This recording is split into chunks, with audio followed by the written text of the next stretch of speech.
This week, we visit a mud bath in St. Lucia and the volcano that feeds it, then sail south to Bequia in the Grenadines.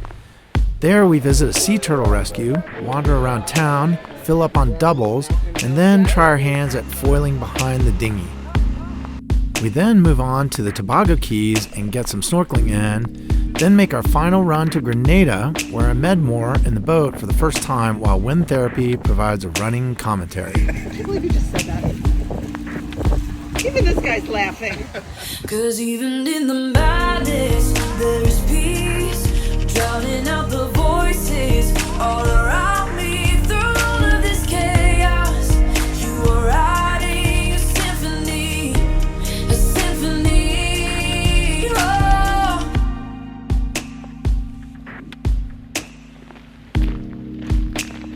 All right, quick update. It's fall. It's about time to head back to Symphony and start season 3. The video you're watching right now covers the tail end of last season. I just got really busy and never edited it together. Follow along as we go through the Grenadines and finally make it to Grenada. There's one more video after this that I'll put out next week, and then you should see season 3 videos start right after that. I hope you enjoy the video, and thanks for watching. So after about a week in Rodney Bay, we're heading back down to Soufriere and tying up at the base of the Pitons again. Our friends Courtney and Alan are coming. They were friends that visited last season in Cat Island, and they're coming down here to help us take the boat down to Guadeloupe. William left today. He had to go back for senior prom, and so he's not going to be on the boat for couple or 3 weeks. We've got to go back for graduation as well, but we've got about a week ahead of us before we need to put the boat up and head back to the US for a little bit. That's the plan. All right, we are back at the Pitons. There's Gross. There's Petite. We're here for a couple days, and we'll go do an excursion. We'll pick up our friends over on the dinghy dock in a few minutes and just kind of do the same thing. We'll do some kind of excursion tomorrow. All right, so we've picked an excursion. We're gonna go to the drive-through volcano, whatever that means, and then the mud baths, which should be a lot of fun. Alan seems to like to get dirty. He did that in Cat Island, so we figured this was appropriate for him. The mud baths are the most popular thing to do here. 200,000 people a year visit this place, so we headed into town early to avoid the crowds.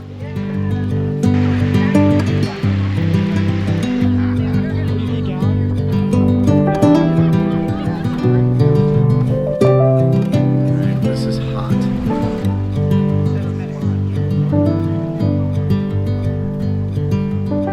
Even though it was hot outside, the pools were really nice to just sit and relax in.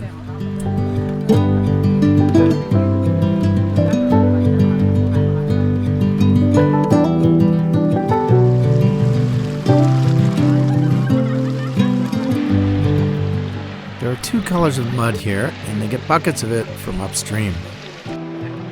And you use the buckets of mud to paint each other up. If you have a fancy guide, they might give you a pro paint job. Or you can just do it yourselves like we did.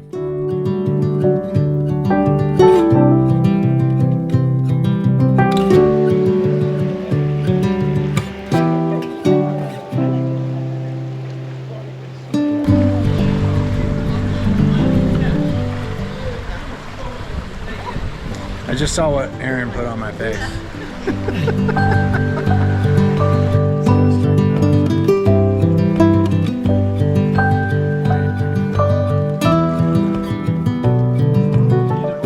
One of the local vendors confirmed for us why we should get there early. 11:30 to 12? What time you have? 11:26. Okay. What about that? 11:30 to 12 is when the tourists come, huh? Thank you very much. You're welcome. I appreciate the support. A short walk up the road takes you to the volcano.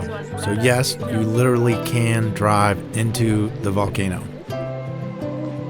Back in the 90s, a tour guide fell through the crust, and this pool was formed where he broke through. Don't worry, he survived. Around the This is the rim of the crater, which goes right round. And So that is the crater. There's a bunch of geothermal activity up here. Big bubbling pools of black mud that flow down the mountainside to where the baths are. And so when you get in the baths, that's hot water coming from the crater. Really, really cool area.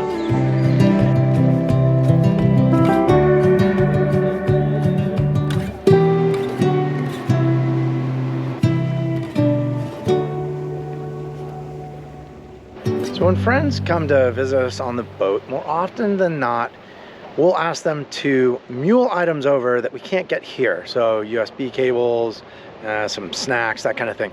Courtney and Alan, I asked them to mule some pretty giant pieces of equipment over.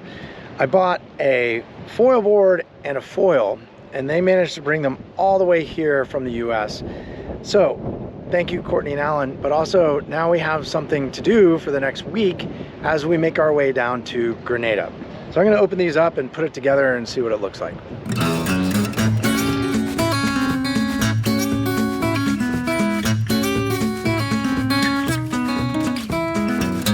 And that's the board.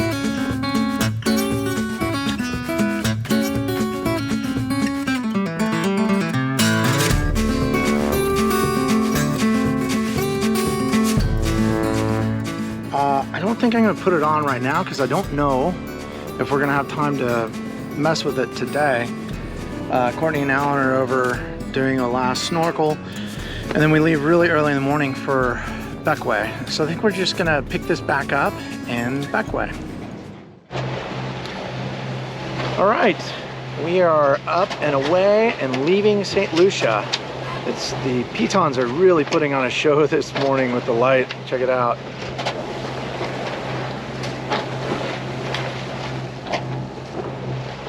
Just beautiful. So we're on the way to St. Vincent and the Grenadines. St. Vincent is the kind of big island. The Grenadines are all those small ones south of there. We're gonna skip St. Vincent and go straight to Bequia, which is in the Grenadines. It's about a 50-mile sail. The winds were supposed to be higher. Right now we're only seeing 10 to 12.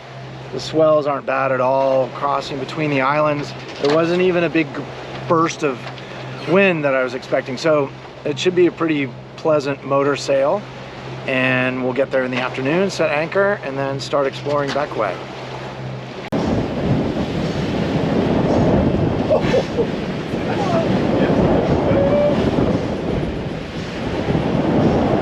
All right, we are almost to St. Vincent. We've been crossing between St. Lucia and St. Vincent. It's like a 25 or 30 mile passage, and just like anywhere else in the Caribbean, these gaps between the islands have generally high winds and higher seas. It's predicted to be 15 knots of wind and 4-foot seas. We're seeing 20-25 knots of wind, and so we've had a reef in the main. We just put a reef in the Genoa just because it's really nutty here. Really strong current coming from the south. We had upwards of 3.5 knots of current on the nose, so we ran the engine for a while to keep us going. Now the engines are off, and we're making 9 knots over ground and really just booking until we get to the edge of St. Vincent, and then I think all the wind's going to drop off and we'll be motoring again. So very typical and similar to our other passages between islands, but always exciting.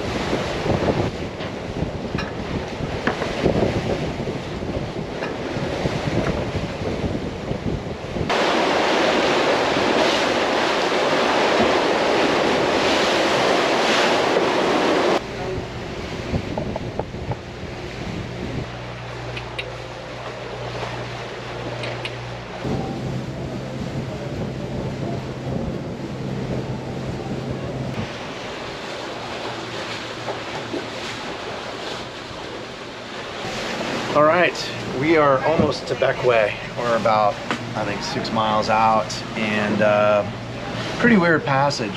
When we got in the lee of St. Vincent, we decided to put up the Code Zero sail because it was really light wind. And then all of a sudden wind went from 5 knots to 25 or 30, which stressed the Code Zero, popped the head, and it fell in the ocean. So we had to deal with that, pulled it up, got it straight, and then coming around the south end of St. Vincent, the winds are just all over the place, the seas are all over the place, and it's just been an uncomfortable sail. So glad to almost be there and settle down. I think we gotta put a sail away and wash the boat, and then we'll grab some dinner and have an early night's sleep. Long day, but we're almost there. It is. Like when she goes on vacation.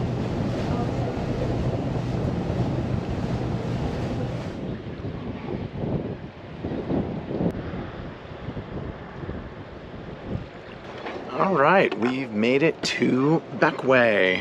It's part of the Grenadines, and it's a really, really cool anchorage that we're in. A lot of boats here. It's very, very tight. The closer in you get to port, you can check it out here. But where we are, I think it's called Princess Margaret Beach.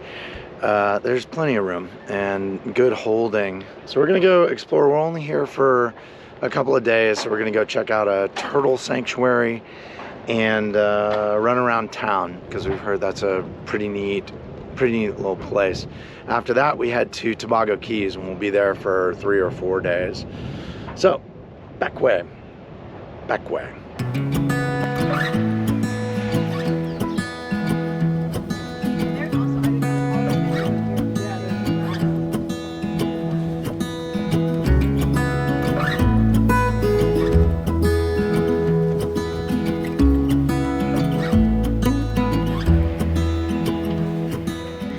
Jimmy, he's one of the guys who works here. He explained that they were in the middle of cleaning tanks, so all the turtles were in holding tanks. He also explained the government does not help them out at all. This place was started by Orton King to try and save hawksbill turtles from extinction. They raise them here until they're about 3 years old, then they're released. Survival rate of these turtles ends up being 50%, as opposed to wild births, which typically have a survival rate of less than 1%. There are a few turtles here that can't go back into the wild because of injuries or birth defects. These 2 years we put them on the tree. Okay. Well, where are like the baby ones? The babies, of course, were the coolest.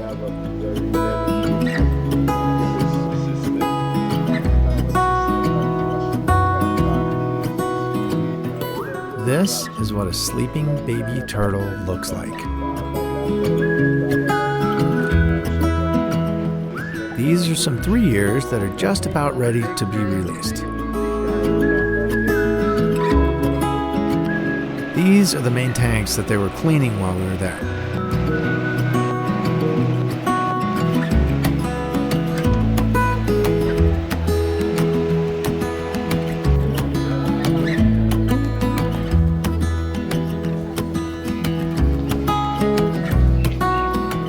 Town was pretty bustling with vendors, and our favorite fruit stand was the cool spot.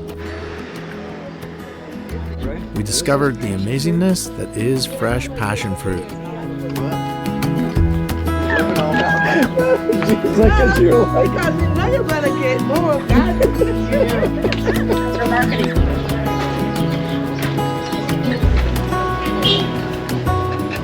And then he wants to buy your dog too. Our last stop was to grab some doubles. They sell them here every Wednesday and Friday, and they did not disappoint.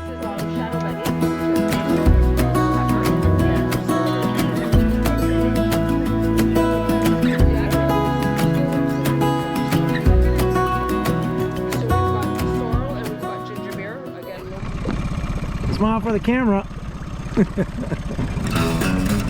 We decided to use the dinghy to pull us around the bay and try to get up on the foil.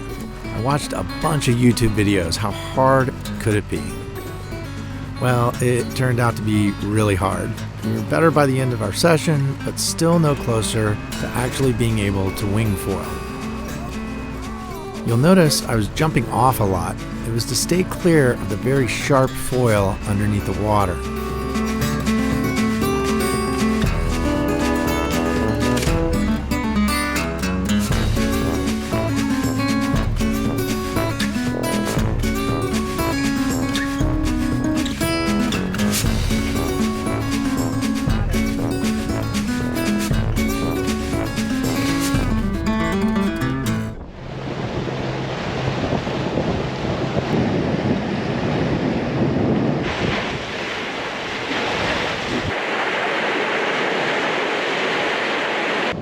right, we are about an hour away from Tobago Keys. It's been a 25 nautical mile sail from Bequia. It's really neat down here. There are all these little islands along the way that we're not going to stop at this time around, but maybe on the way back we will. This island here off to the port is Canawan. And then there are a bunch of different islands down just to the south of us. There's Union Island and a couple of others. And then, of course, Carriacou and Grenada, where we're trying to get to. It's interesting, again, between these islands, you're gonna have big seas. We were seeing 6 to 8 right before we got here, and the wind has been blowing at a steady 18 to 20. Not what was predicted. I think the predictions right now, both the models that I've been looking at, GFS and ECMWF, are off a bit. So I need to take that into consideration for these last little bits, that it's probably going to be windier and higher waves when we go. So if there's a lull in the predictions, that doesn't mean it's going to be great. So anyway, we got to go around the corner here. We'll get to Tobago, drop anchor, and then I think we're going to go dive in. There's tons of really good diving here, and we'll continue on our wing foiling journey as well. So a lot to do here. First, we got to hose off the boat because it's covered with salt yet again.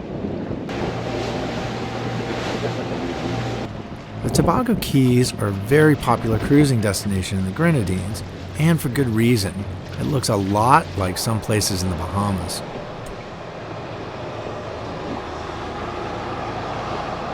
So that was the most miserable night of sleep I've ever had on this boat. The current is pushing us one way and then waves the other. So the sun just came up and we're moving. We couldn't do it last night because it was dark by the time all this set in. We had gone behind this island and anchored in what we thought was a great spot, but the current came from straight in front of us and waves were coming 90 degrees to port all night long, and it was awful. Luckily, the best ball in the park was free and we snagged it. It did not disappoint.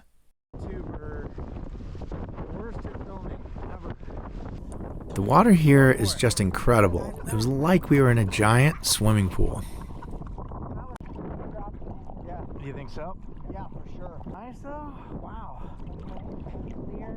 We managed to get a bit of snorkeling in, and we even spotted a very young turtle out in the coral. After a long day, it was time to get moving again. So we've left St. Vincent and the Grenadines. That's Union Island back there. That's where we checked out of. And we're on our way to Grenada.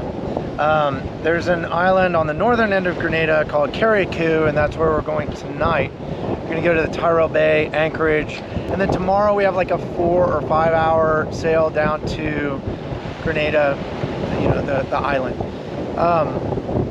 Really liked St. Vincent and the Grenadines. We didn't spend a lot of time there, but there's a lot to explore. This was kind of like a scouting trip. When we get back with William and Ivan and Oliver, we'll make our way back up there and hit a lot of the places that we didn't see before. Really liked Bequia. Union Island had a cool place to go check out. There are a lot of little sleepy islands in the Grenadine that deserve a second look. So we'll come back up here and do some proper cruising in a couple of weeks. But on to Grenada.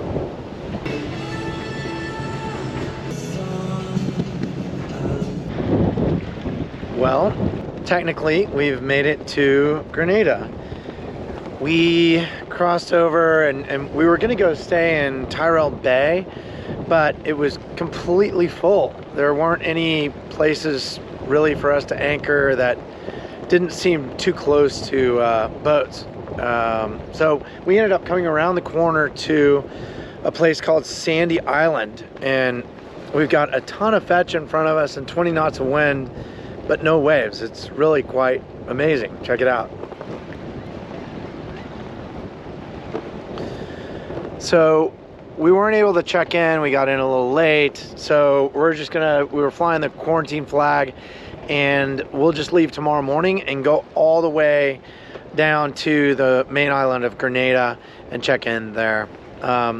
Should have a decent night's sleep. I dove on our anchor.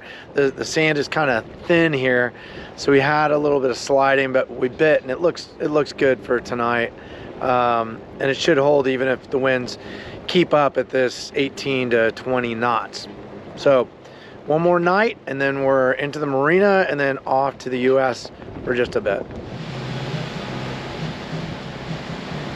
So Symphony is coming in. They have to med more, but the guy's going to help them. Thank God. So we get to film them coming in for their channel. Yeah.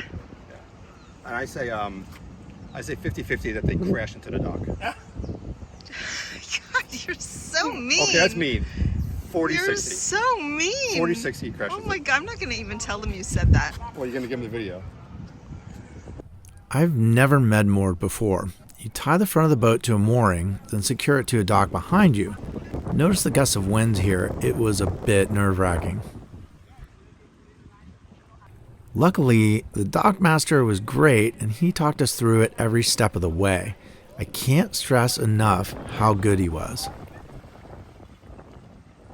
Once we got lines to the dock, it was just a matter of adjusting and readjusting until things were just right. What'd you say about that fender? I said $10 that rolls off into the water. I can't believe you just said that. Even this guy's laughing. Wind Therapy doing the filming. Shout out to Wind Therapy on Todd's Symphony channel. And that was that. We got everything secured and hightailed it to the airport to make it home for Ivan's graduation. Hey, thanks for watching. We really appreciate it. If you want to see what we're up to in real time, follow us on Instagram. Thanks again, and we'll see you next week.